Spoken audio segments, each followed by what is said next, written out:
People Before Profit is a group, a campaigning group, but also a party that we set up about 6 years ago. There was no one of the political parties that we felt we could vote for. I mean, I haven't voted for some time because Labour, Tory, Liberal, what's the difference? You vote for the government, it always gets in, and the policies are very similar. And we realised that actually we had lots of experience of campaigning and winning, and it might just get lost when each individual campaign finished. So we came together and we formed this group which we call People Before Profit. And I suppose the fundamental aim of it is to make sure that public services are not run for a profit. So to highlight the issues of housing problems in Lewisham and in the broader area of London, and to publicise the March for Homes on the 31st of January, we built a small house over the weekend beforehand. We erected it in the car park nearby. It's made all out of estate agent posts and boards, and it's quite a simple design. We did it at that particular time because it was in the week before the March for Homes. We wanted to draw attention to the problems in Lewisham, but we also wanted to get people to come on the march on the 31st of January, which was an all-London march organised by the Defend Council Housing Group and People's Assembly with support from the Radical Housing Network.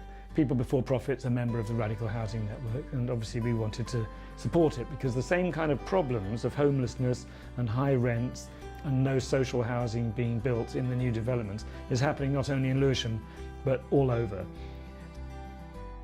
So we moved it round the corner then onto the lawn of the town hall and finished it off, made it watertight with the door and everything. And we were there for a week talking to people who were in housing need there, who'd gone to try and find out if they could be housed. Lots of very interesting conversations. And then on the day of the march, we had a short rally down there by the little house, and then we moved off by train up to the Elephant and Castle, where we joined the start point for the South London part of the March for Homes. Now is not a time for shame. We organise, we get together, we sit in our front rooms, have cups of tea and talk about what's going on and what we can do to solve it. And what we can do to solve it is to not allow evictions, to barricade ourselves in front of people's doors and not let these inhumane evictions happen for more of our families to end up in crazy little rabbit hutches that are vermin infested.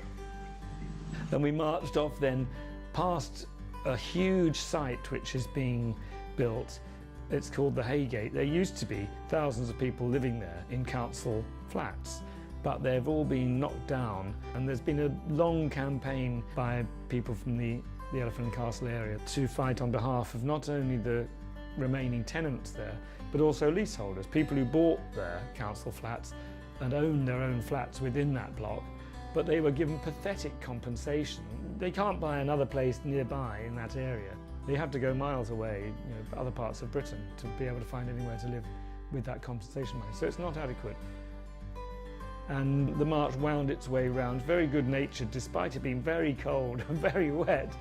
And then when we met up at the bottom of Tower Bridge, where the GLA headquarters is, because of course the Mayor of London and the Greater London Authority can make significant decisions to ease these problems if they wish to. But the evidence so far is that they're on the side of big business and landlords. There's no talk of having any kind of licensing of landlords, rent controls. Who's home? Our home! Home city! Our city! Who's home? Our home! Home city! Our city! And the more people that join People Before Profit and join in with our activities, the more we can do. And we are growing all the time. We're not huge. We've got about 100 members and another 150 who are supporters. And I think we're finding when we do talk to people in the streets, at their doorsteps or at other events, that they've heard of us more and that they respect what we do. I think we're building up a good reputation for people different from other different little left-wing parties that have existed for a long time and aren't really making much headway, I would say. They're perhaps too cliquey. We try to be broader than that and try to appeal to people from a wide section of society who think, as we do, that public services shouldn't be run for a profit.